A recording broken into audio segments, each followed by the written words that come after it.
Are you trying to figure out how to get things done? Are you trying to look for knowledge that can actually help you do something, be better at what you do? Hi, I'm Joyce Mbaya, founder of Zydii, where we provide affordable online courses for Africa. This is the place for you, the Zydii podcast, where we have inspiring conversations with amazing people.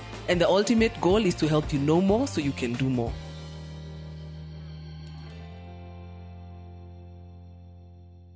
Welcome to this week's episode of the No More Do More podcast. I'm your host, Kevin Kabingu, and today I am joined by a panel of experts, and others are eating during the podcast and just laughing in the background.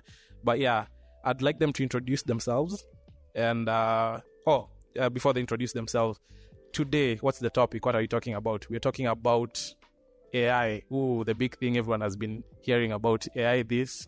I know by now, if you're listening to the podcast, you probably have used something like ChatGPT, and maybe that's what you think AI is. But it's in this episode, we're going to discover, is it only that? Is there more to AI?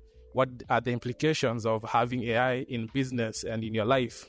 And our guest is an enthusiast, or so maybe that's an interesting discussion. In the world we're going into, it's important for us to rethink how we introduce ourselves. Like, how do I define myself as someone who, as a professional in this modern world? Right now, I would say I'm an AI specialist or an AI researcher. That's what I feel is closest to what I currently do, and I'll explain what that means in a bit. Okay, as you've heard, he's actually started talking, and maybe you're asking yourselves, who is this person? Yeah, he's a mystery. He sounds, is it enigmatic? I hope I used that word correctly. But yeah, could you, for our audience, introduce yourself? Okay, so hello, I am Ian Wambai. For the past 10 years or so, I've been designing and building applications, so mobile applications that you can find on the App Store and the Play Store. But about 3 years ago, during the pandemic, I started coming across this technology called artificial intelligence, primarily because a company called OpenAI had released something called an API for developers that could allow you to integrate these intelligent features into your product. So I saw that this was going to be the future, and I started training and deploying my own AI models, learning how these models work, and doing research to figure out what these models can do. So I currently have about more than 10 products on the App Store and the Play Store that use AI in some way.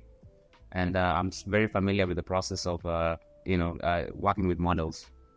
So that's me. And the other part of my introduction is I can talk about some of the research I've done. I've probably spent hundreds of hours working with these APIs to try and figure out what they can do. So if you look at some of the AI features that you get in normal software, a lot of it evolves around helping you write emails, doing things like that. But there are many other use cases that I hope after you listen to this podcast, you're also going to go and start exploring. Some of them include AI relationships. The idea that these models can actually help you to have intimate relationships. They can be your partner, your girlfriend, your anything. It can also be a search engine, the way most of us use it with ChatGPT. It can help you read. It can help you generate images. It can help you in science and business. There's also opportunities in fine-tuning. So there's a lot of stuff in the AI space that I am involved in, and that's just an introduction of what I'm about a bit. Interesting. Yeah, you've had Sandra, AI relationships. You'll not be left behind. Yes. Interesting bit about AI. One, for the layman here. Explain to us what an API is, and and also on that, what are the implications of AI? Like you said, you've touched a bit on relationships. Let's say in terms of work, in terms of business, could you go a bit further on that, especially because there's this fear people are having of I'll lose my job. There's the other side, AI will become, if anyone has watched Terminator, Skynet, and take over everything and kill everyone. So could you maybe demystify at the fears founded? Or maybe tell us a bit about that. Awesome. And that is actually the primary reason I wanted us to have this discussion today, so we can understand how this is going to affect the job markets, how is it going to affect you and your career, and stuff like that. So let's start by talking about, you asked what an API is. In programming or in the world of software, different softwares sometimes need to communicate.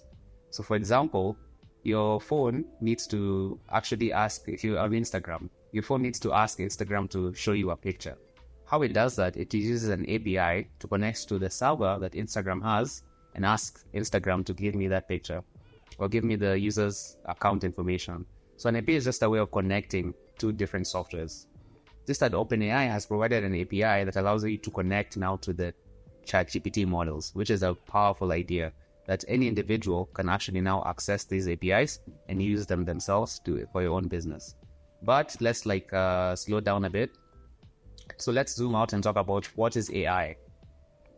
So for thousands of years now, as human beings, we've always wondered, is it possible for us to build a machine that is able to think and reason like a human being? For the longest time, that was like myth or legend, or it was like religious stuff, some Greek mythology or whatever. But in the 40s and 50s, scientists started trying to figure out whether it's actually possible by doing this base fundamental research with the mathematics and all of that stuff. So AI is the ability of machines to perform tasks that typically require human intelligence, such as learning, problem solving, and decision making. So that is the level of technology that we are talking about now. And let me fast forward now. Let's talk about the jobs. You asked about jobs. So this is a very interesting topic because when it comes to jobs, one important thing that for us to understand is that labor is about to be decoupled from the economy. Human labor is about to be lifted off as a constraint that the economy needed in order for it to grow. Because right now, if you want to make a lot of money, you essentially need to hire a lot of people. But this labor that human beings provide is going to be completely separated because AI is going to be able to perform all the tasks that human beings can perform. So what do we mean when we talk about labor?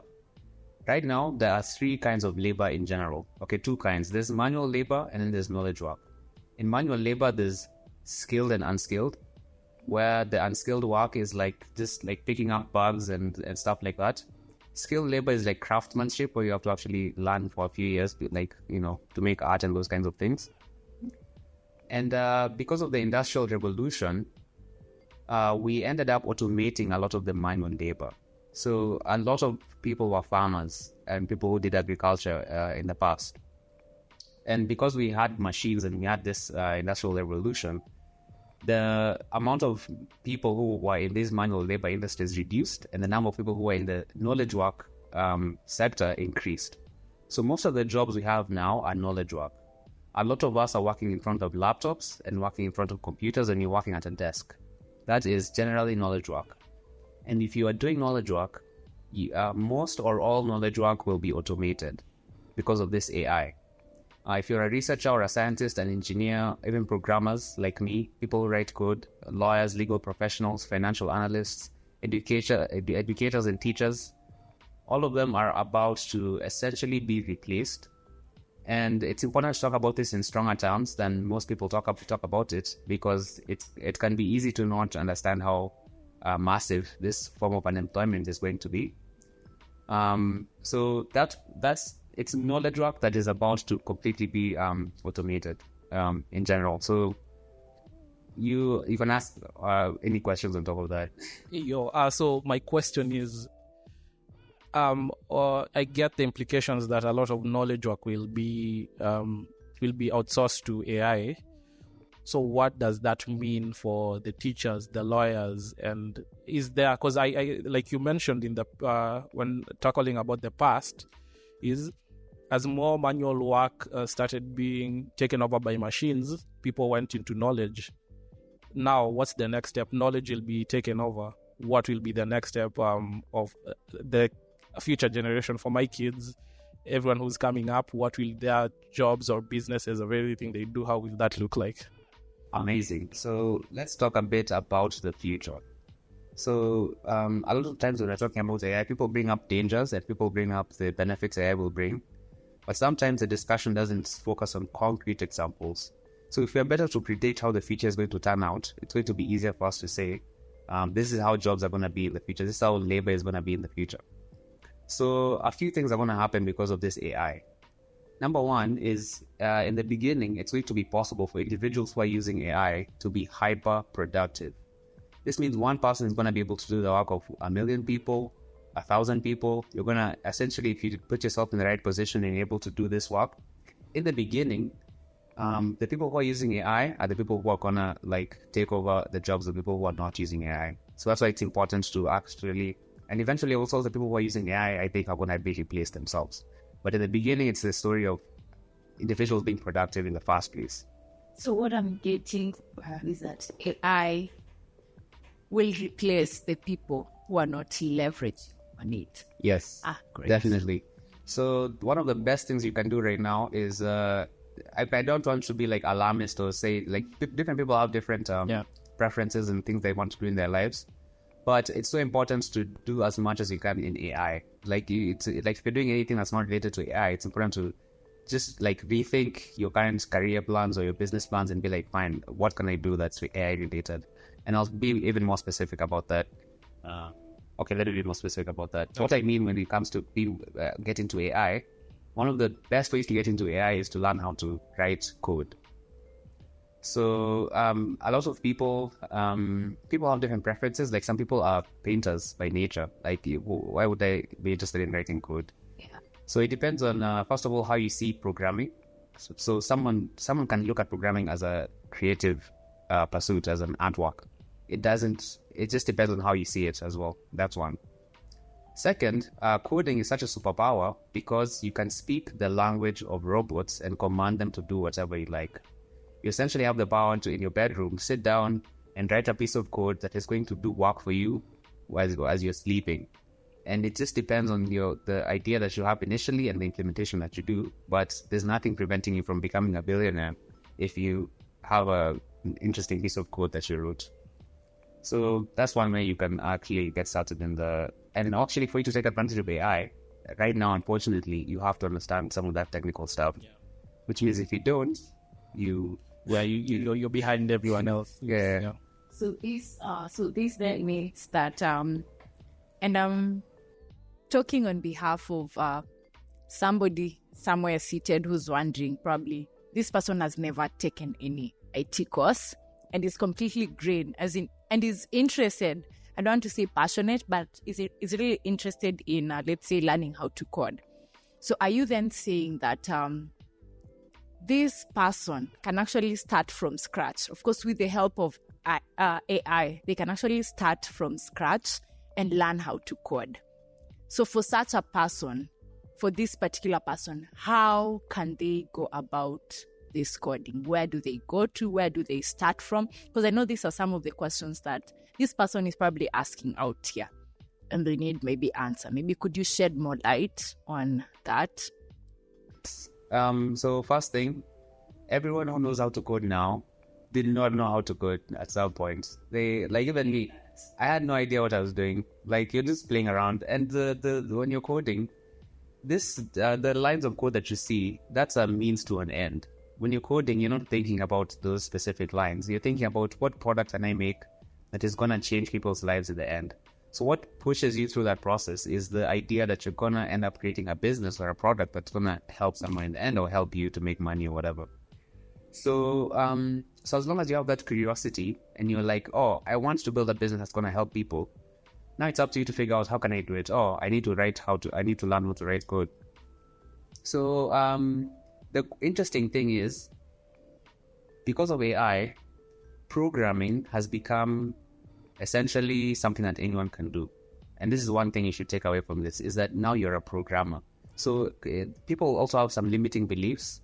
First of all, you believe things about yourself that are not true. That maybe I'm not good at programming. Maybe I'm not good at math. Maybe I'm not... So first of all, you need to actually rethink about how you think about yourself and be like, I'm someone who can do anything. Programming is not a big deal. So once you do that, and you also have your curiosity about your business that you want to build, ChatGPT can actually help you. And actually, that's something I'm using all the time in my own programs. So imagine I'm professional and I'm already heavily using ChatGPT to help me write code. if someone is writing code manually right now, like you're already behind what some of the best developers are doing. So go and ask ChatGPT and be like, hi, I have no idea what I'm doing. Okay. I started by asking Google or YouTube how to code. And then through that curiosity and just answering those questions for yourself and trying to build a business and then failing, you end up learning, about computers, about programming and all of that stuff. But that's a means to an end. And it's also becoming much simpler. So just ask ChatGPT, I want to make an app. Where do I begin? And then it's going to be like, oh, this is how you begin. Then you just keep asking the discussion. It'll go to a point where it'll actually write the code for you. And if you have no idea how to proceed, it's just ask it and then it's going to tell you. So we essentially have a tool that can help you do anything you can imagine. You can actually tell it, I want to build Uber. And it'll walk you through step by step each process. I admit you also understanding programming is going to be useful. But if you are patient enough with that tool, it can actually take you step by step until you realize your objective eventually. Yeah. So it's about patience and pushing and getting through that barrier of learning. So one question also on the programming, there are a wide range of languages and different programming tools. So for now, if could maybe closely tied into the AI and everything that's happening, what's the best place to start? As someone who wants to start programming, what's the best place to start? The other question also is, what's the difference between going forward? What's the difference between an AI a programmer and a prompt engineer? So awesome. So where do you start? If you're starting learning programming, that's the most important. You do it because there's many programming languages. So what's the best one or whatever? So my personal suggestion, the one I suggest to everyone, and this is what I use for all of my products, this is what I use for my business, is Flutter. So there's a platform called Flutter. In the past, if you wanted to make an app, you had to have an Android. You want to capture the entire market. So you had to have an Android, iOS, web team, and they're all using different programming languages to write the product. You hired 6 different people. They're all trying to make the product look the same. It's a huge mess. People are trying to make platforms where you can, which are cross-platform, like, what's it called?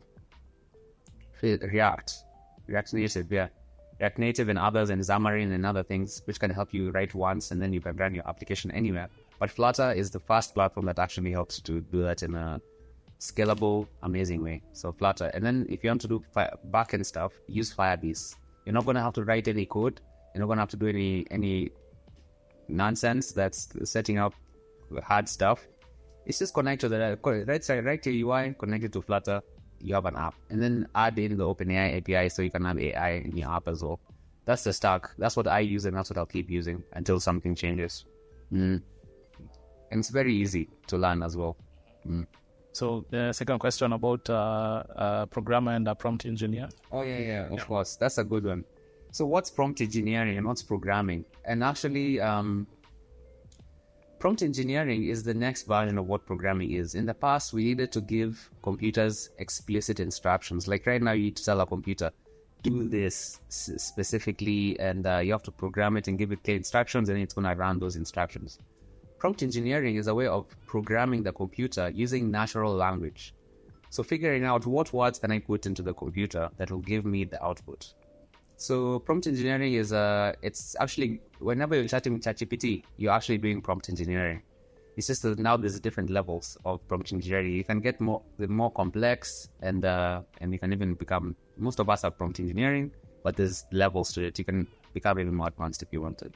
I feel like I'm already inspired to become after this podcast. Definitely, oh my goodness, gonna try AI and start coding. Oh my goodness. So I love what I'm hearing. I love that it's already impacting you as an individual and even your business.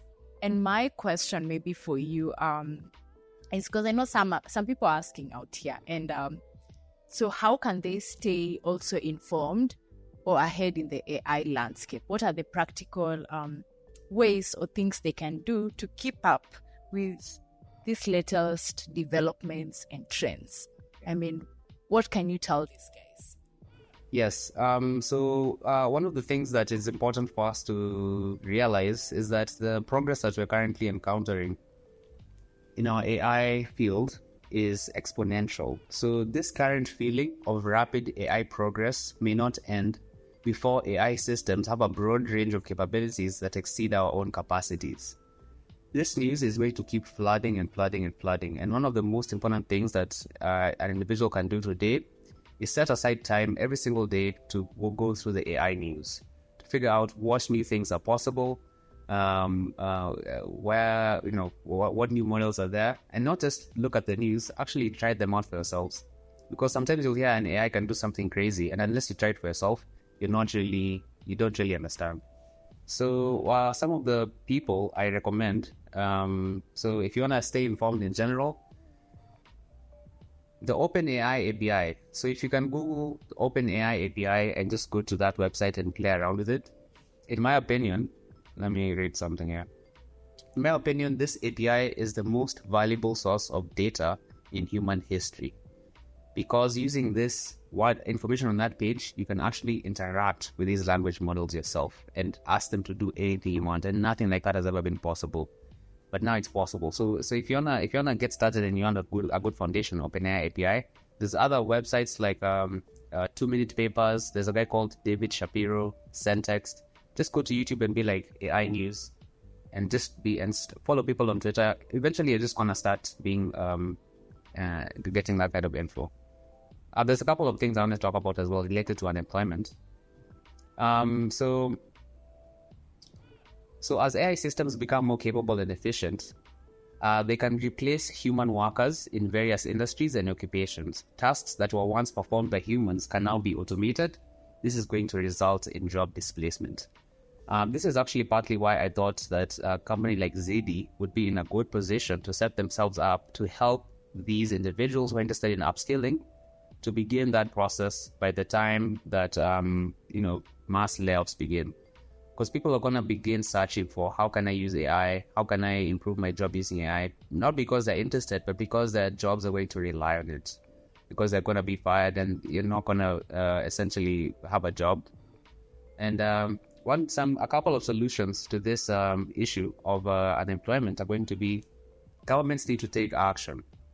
And they can take action in a few ways. One of them is going to be universal basic income. So the idea that just because you're a human being, you're going to get a certain amount of money that allows you to live at certain standards. Another one is called a negative income tax, meaning that instead of you paying taxes below a certain amount, the government is the one who pays you, so that you don't have any money.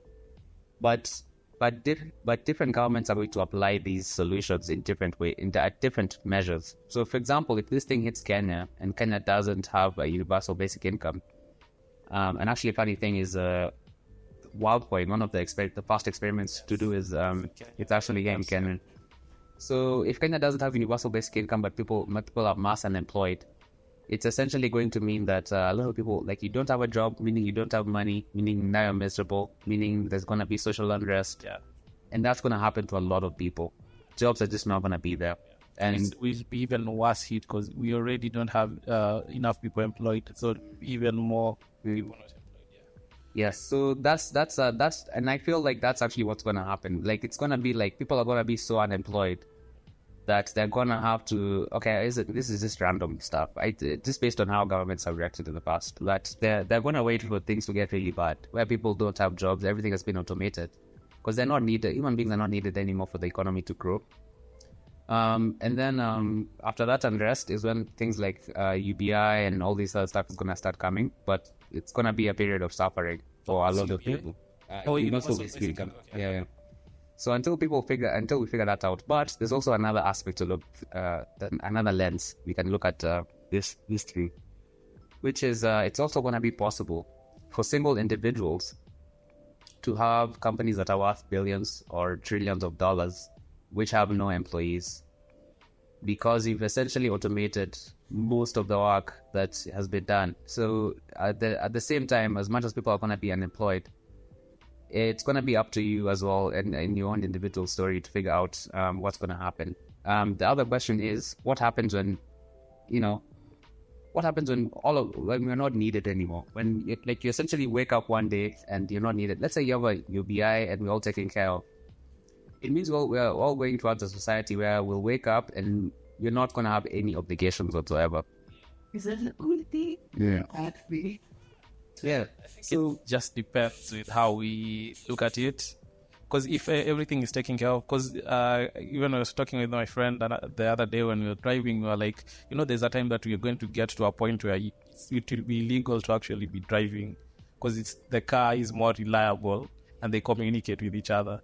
So it's like you're not doing anything. Maybe the aspect of the problems we have now in society, which have come about because of modernity, might stand like falling away, because now we'll have those moments where we can actually interact as people, not wanting something or wanting to take advantage of the other.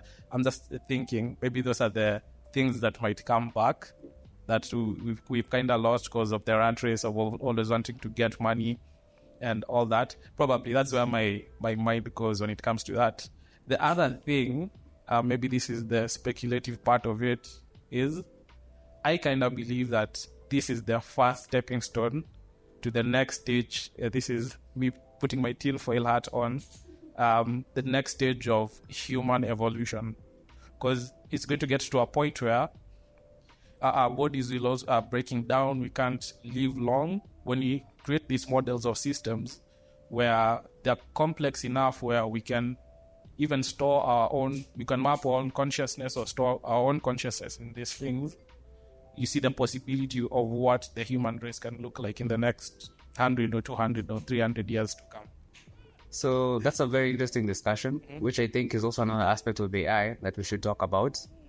And so you just mentioned the idea of our bodies breaking down, but I feel like it could be likely that it's going to be the other way around, which is that we could be in a situation right now where it's going to be possible for us to experience biological immortality, because the rate of scientific progress is going to accelerate, meaning that medical research, scientific research, our understanding of chemistry, understanding of biology, all of that stuff is going to drastically improve. And that actually means that drug discovery, disease detection, managing our own health, that could drastically improve, meaning that we could actually live for hundreds of years if everything goes right. So the society, there's weird implications.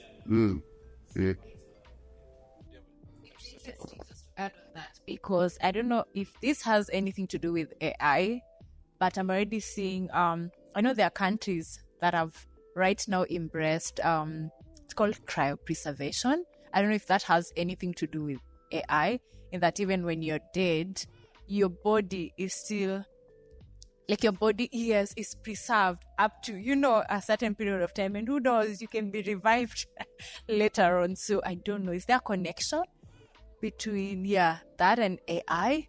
Would you say that's like another dimension of?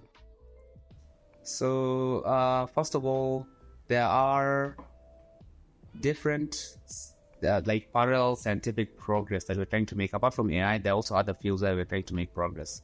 One of them, yes, is that cryo, I don't know what to call it, cryopreservation.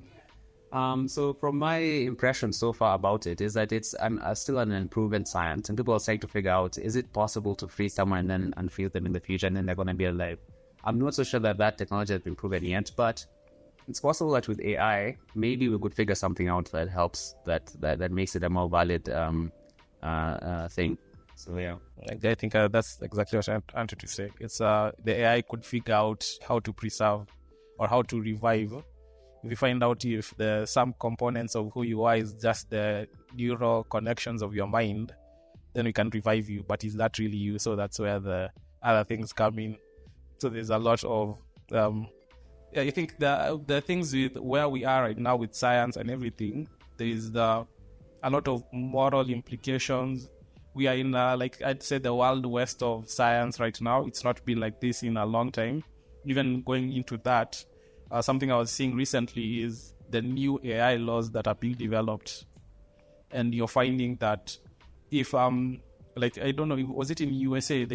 Someone did a whole book with AI, the images, the writing of the whole book to publishing, but they were told they can't get royalties from the book because it wasn't really something they did.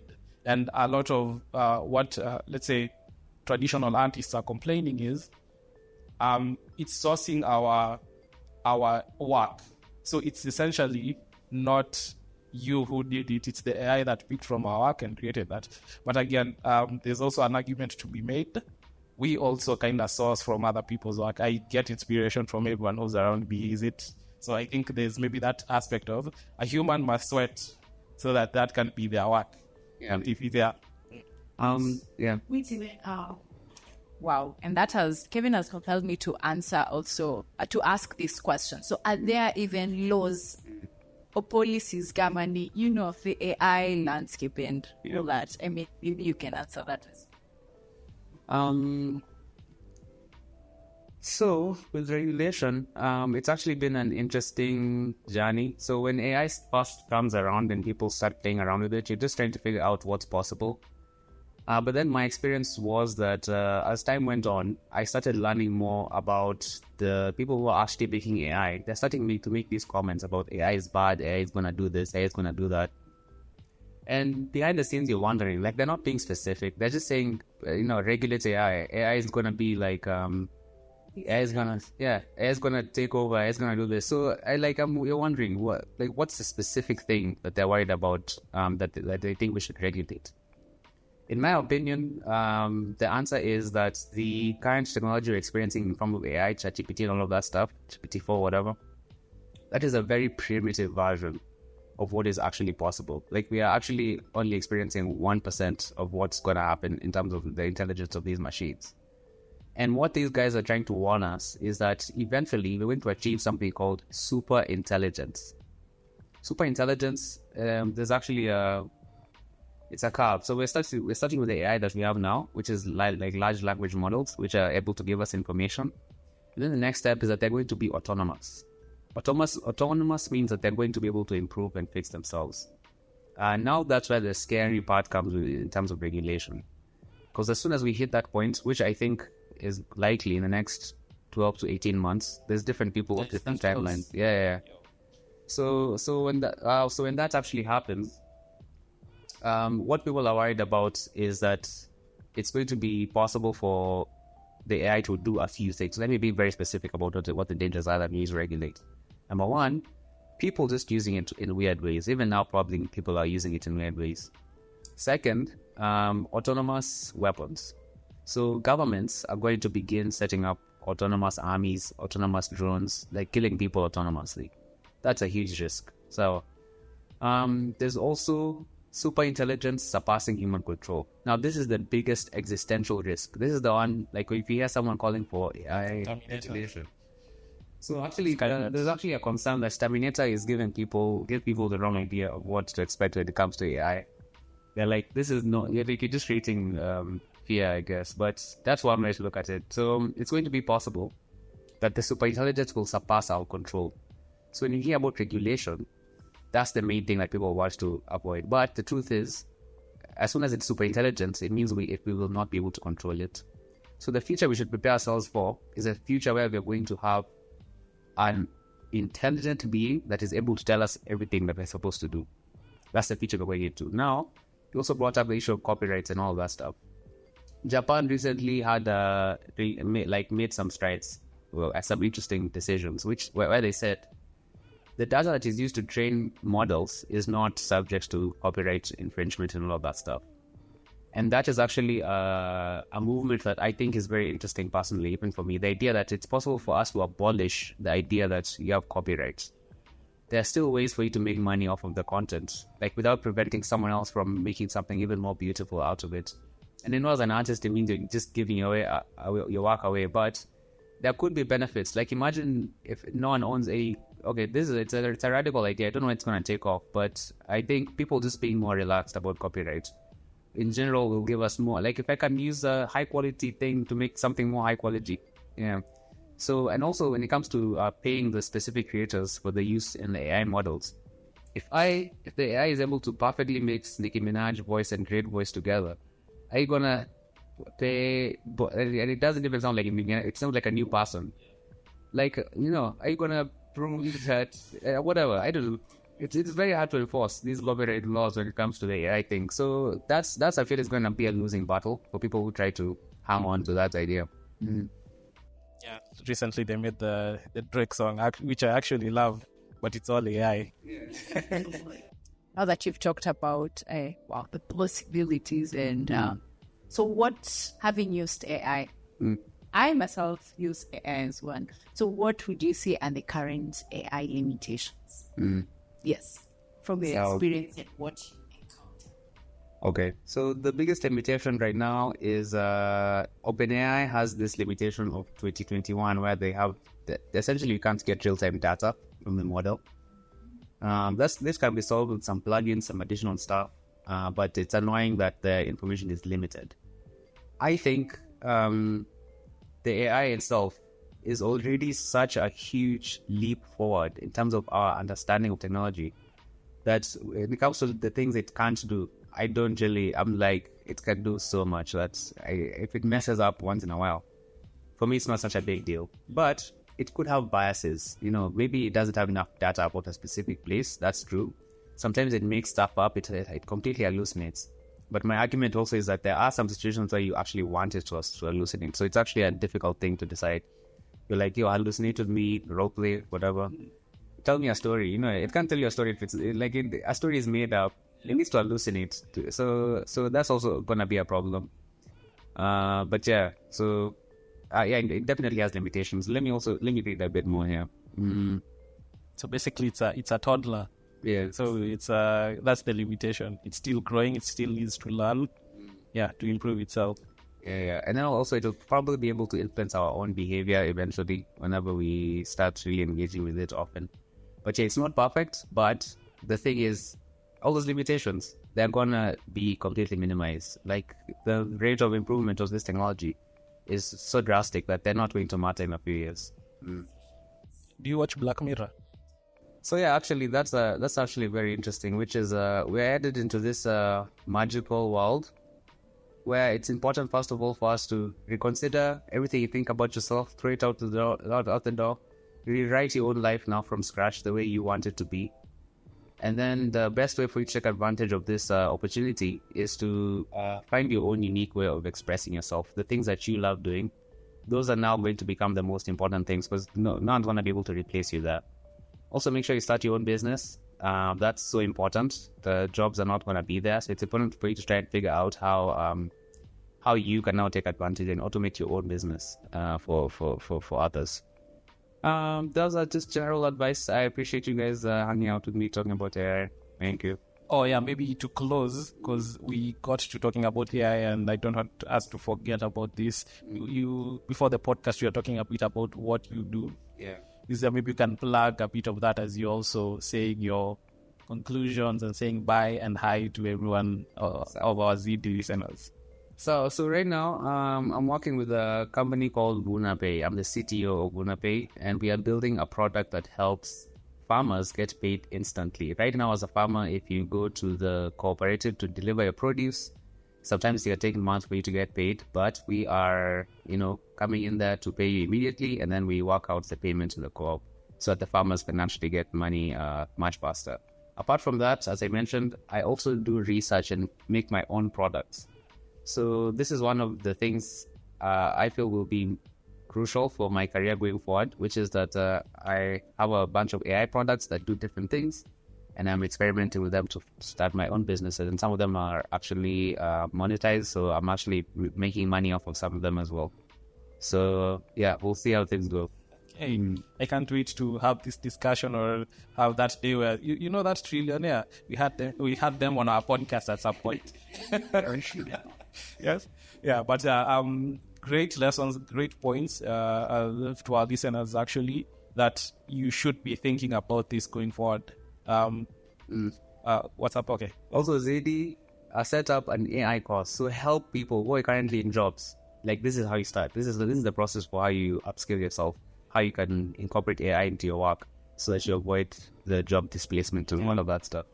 Good ideas, yeah. And coming soon to our listeners who are listening. Yeah, that's a sneak peek of the AI course that will be on Zydii. Hopefully, first of many.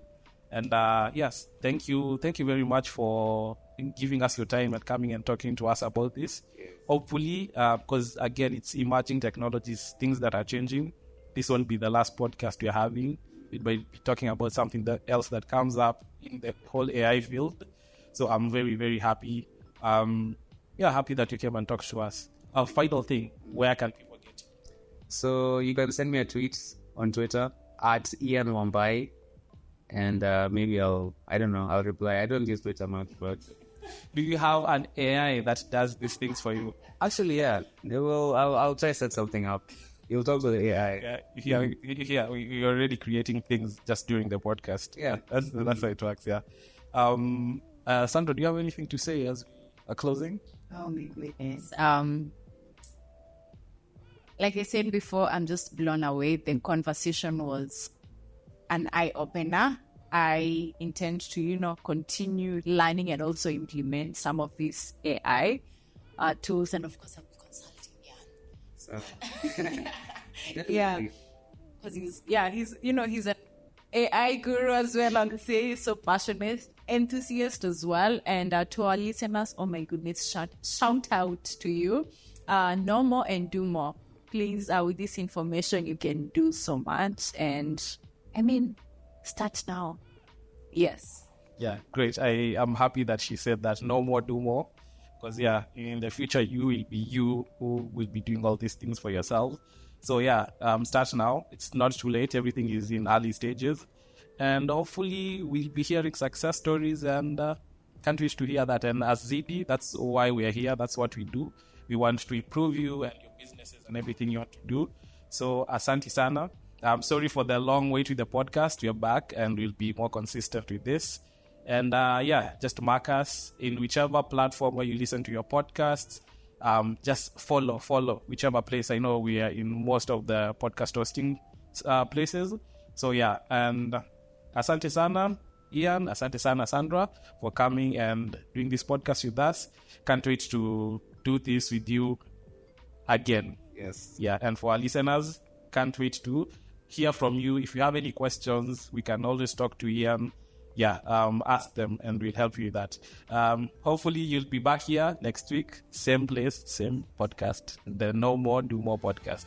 Bye-bye. This week's episode has come to an end, but the fun doesn't have to stop here. If you have any questions, suggestions, or feedback, head over right now to Twitter and Facebook and like and share. Comment, get involved. Let us know what you think, what you want to learn next, and join us next time.